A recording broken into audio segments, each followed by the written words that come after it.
Niki sing penting kula terangno niki nggih, nggih masalah kula niku tak niati teng dunya nerangno tauhid. Niku kalimat niku. Sampeyan baleni malih. Fa inna syai'a innama yu'rafu napa? Bididdihi. Napa fa inna syai'a innama yu'rafu bididdihi.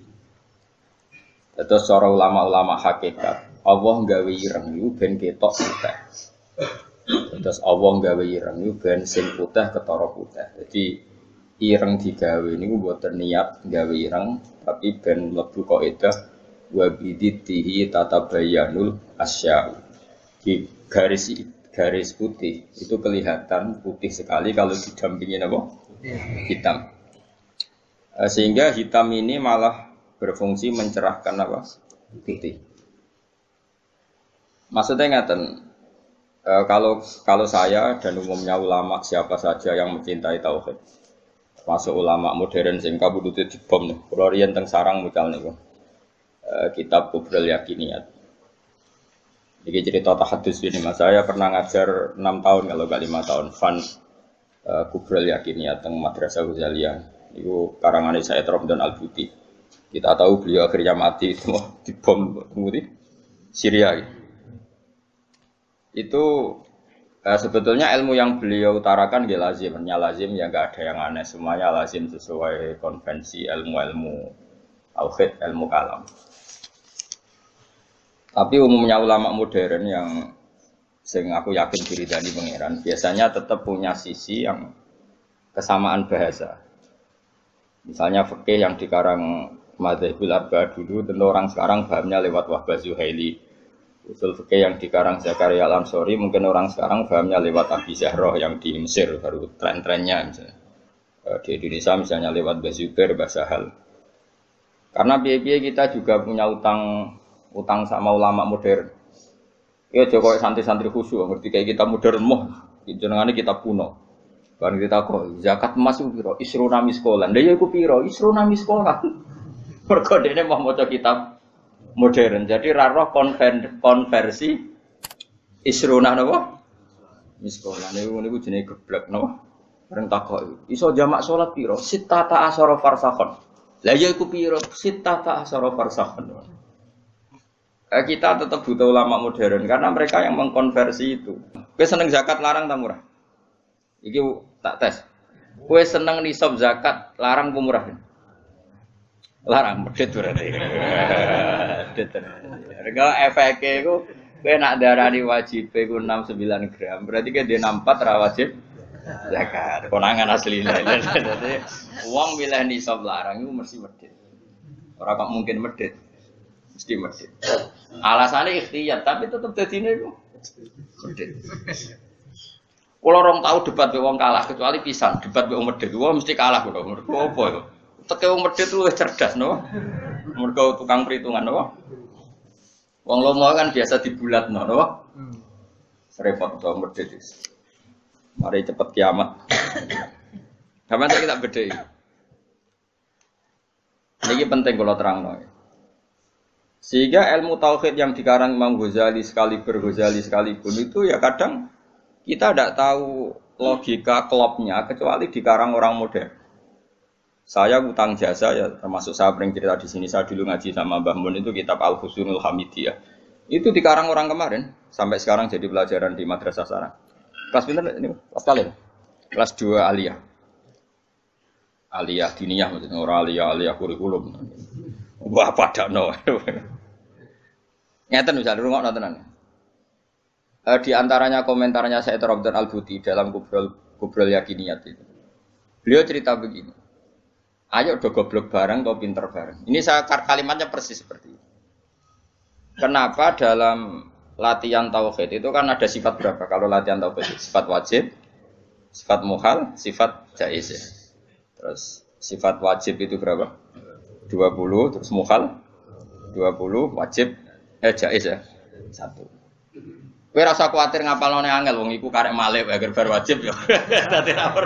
Dadi ra perlu ngapalo kabeh. Pokoke 7 iku ya sing 7 kan wolak-walik. Ndak irungokno tenan. Kok nek tau hitung papat kok orang di swarga kok dibiji malaikat iki. Saman saiki tak bedheki. Jare Said Romdan Al-Buti, sebetulnya manusia itu tidak pernah tahu Allah. nganti cerdas kaya apa wong ora tau roh pangeran. Tapi baru kaya wali aneh iku luwih mukhal. Iki kalau balen maneh. Wali aneh iku luwih mukhal. Akhirnya kita itu ngerti pangeran. Dulu saya itu rapati cocok mbek saya Rombongan Budi. Karena kula iku termasuk wong parek pangeran. Dadi roh ilmu aneh-aneh ora cocok. Mergo aku rasa iku ya roh pangeran. Jadi tak anggap saiki kok piye saya naik dhewe. Karena saya guru ya tak teliti itu tangan-tangan kok ono bener ya. Terus saya baru tahu itu Syekh Nawawi yang orang tafsir Munir, Syekh Nawawi Al-Bantani itu. Pun kurang ono tenan. Syekh Nawawi itu kan kalau nanti sinau tafsir Munir dan saya punya rencana membaca tafsir Munir entah kapan. Tapi saya pernah sinau khatam, saya takriri. Itu beliau ngendikan gini, fa inna ma'rifata sifatillah iku la tu'rafu illa bisulub. Saya masih ingat beliau menghentikan tidak asalib tapi sulub. Sulub itu jamak salbun. Karena kita memastikan sifat-sifat Allah itu akal kita, muntaha aklina, puncak akal kita itu hanya mengetahui lewat sulub, lewat sifat salbiyah. Misalnya begini. Terus saya cek lagi di kitab Ihya karena ini urusan disiplin ilmu, jadi harus ada padanan. Saya membenarkan Said Ramdan Al-Buti setelah melihat sekian padanan di Ihya, di Tafsir Munir, di beberapa kitab. Ini rumah nontonan. Misalnya saya bilang, rungokno Mas, kowe biasanya nek ilmu logika iku sak karepmu dhewe. Misalnya tisu ini tak potong terus pecah. Sebabnya terpotong ini karena tak potong apa karena tisu ini lemah? Gak, kowe latihan cerdas, ojo latihan lugu, yo. Ya kalau kaca tak pecah terus kemudian pecah, itu sebab pecahnya karena apa? Karena saya pecah apa karena kaca itu lemah? Lemah lah, nak gak dipecah kan ya ora pecah. Ayo. Dipecah lah, nak ora lemah ya ora terpecahkan.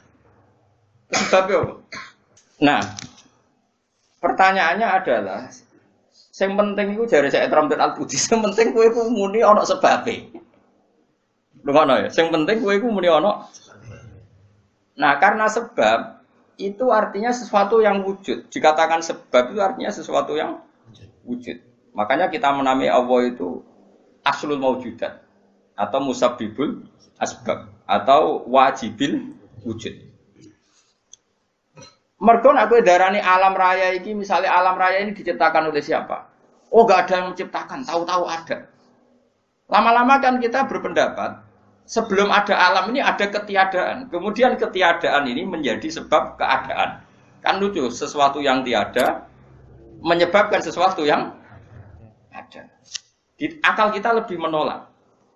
Meskipun ketika akal gini, alam raya diciptakan oleh zat yang sebelum alam. Yaitu Allah. Tapi soal sedurunge Allah ono zat meneh. Ya ora sida Allah sing iku wae. Tapi ono pertanyaannya, jangan-jangan sebelum Allah ada zat lagi. Ya sik ora sida Allah sing sedurunge. Nah, sebetulnya kita ya ora paham. Terus akhirnya piye ya ora paham. Cuma penasaran gini bisa dihentikan. Luweh muhal nak ono kesimpulan sesuatu yang tidak ada menyebabkan sesuatu yang ada. Yaiku jenenge Allah lebih dikenali bisulub apa? Bisulub dengan sifat salbiyah. Luwih gampang kowe darani alam disebabno oleh sesuatu yang wujud.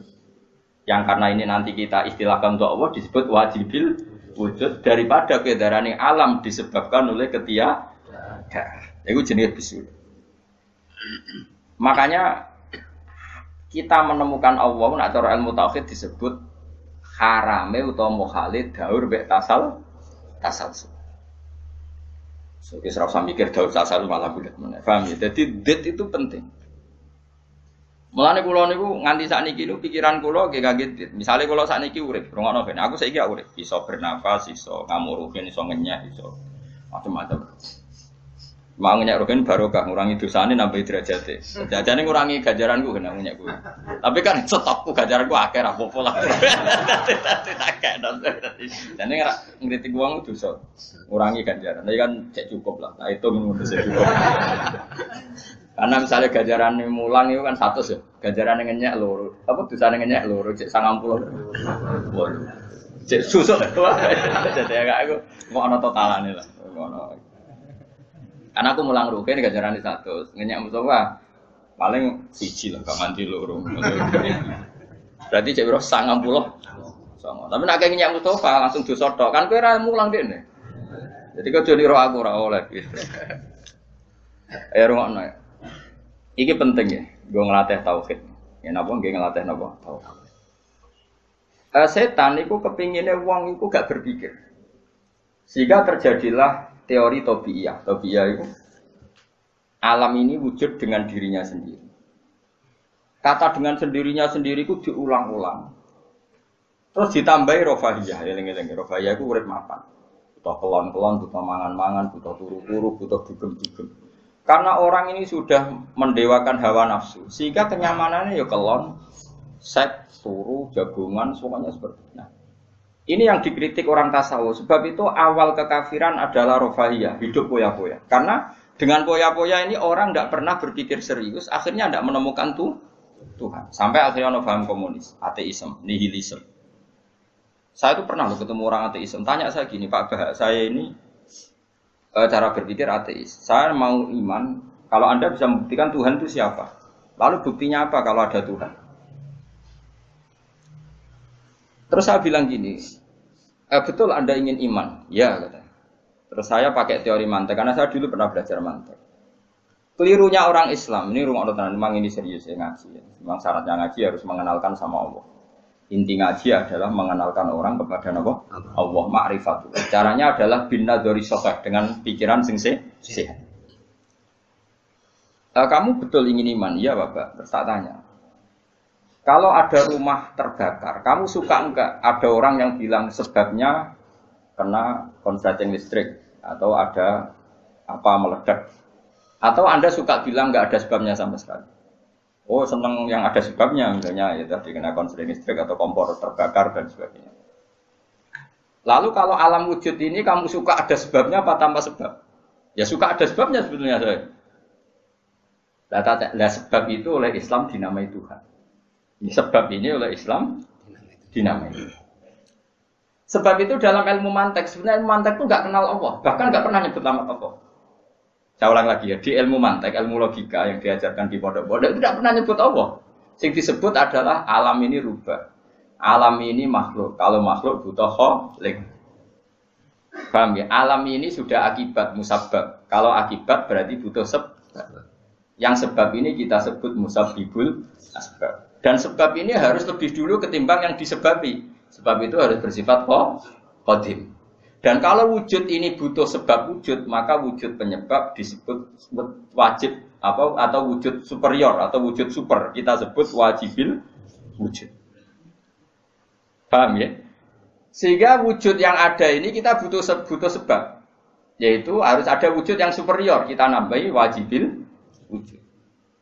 Nah, semua itu oleh Islam disebut Allah. Ya, semua itu oleh Islam. Tapi uniknya orang itu langsung iman. Betul ya orang itu. Nah, kiai-kiai tidak pernah menerangkan gitu, Bapak. Sehingga saya nyari-nyari Allah itu siapa. Mulai dulu bilang kalau Allah itu faktor alam, saya iman. Itu kelirunya kita membalik logika. Dia mau iman, tapi dia nyaman dengan istilah Allah itu apa? Yang dikatakan Tuhan adalah penyebab dari semua ini.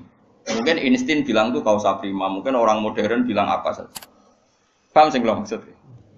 Jadi akal itu harus menemukan itu pasti nggak nyebut Allah. Nah Islam yang mengatakan itu, coba sama cek saja. Ketika Allah mengenalkan dirinya, Iqra bismi rabbikal ladzi khalaq. Allah itu zat yang menciptakan. Khalaqal insana min 'alaq. Itu nggak pernah nyebut dirinya Allah. Ya Yuhanna su'budu rabbakum. Rabbakum itu siapa? Alladzi khalaqakum walladzina min qablikum. Tuhanmu itu siapa? Yang menciptakan kamu, yang menciptakan orang sebelum kamu. Sebagian ayat saya kata Allah nyembahlah saya. Saya itu siapa? Zat yang menciptakan langit. Nah, kemudian sifat-sifat ini oleh Islam yang punya sifat itu didamai. Tapi kelirunya kiai-kiai kalau nerangkan langsung Allah, tentu PKI pikirannya Allah itu siapa? Padahal akal hanya punya rumus alam ini butuh penyebab. Penyebab ini kita sebut musabbibul asbab atau kausa prima atau wajibil wujud. Yang Islam secara agama menamai itu Allah. So langsung Allah mesti ditanyakan Allah itu siapa? Paham ya? Nah itu kelirunya kita. Kita juga ikut keliru dalam apa? Merekonstruksi apa? Bangunan apa tahu?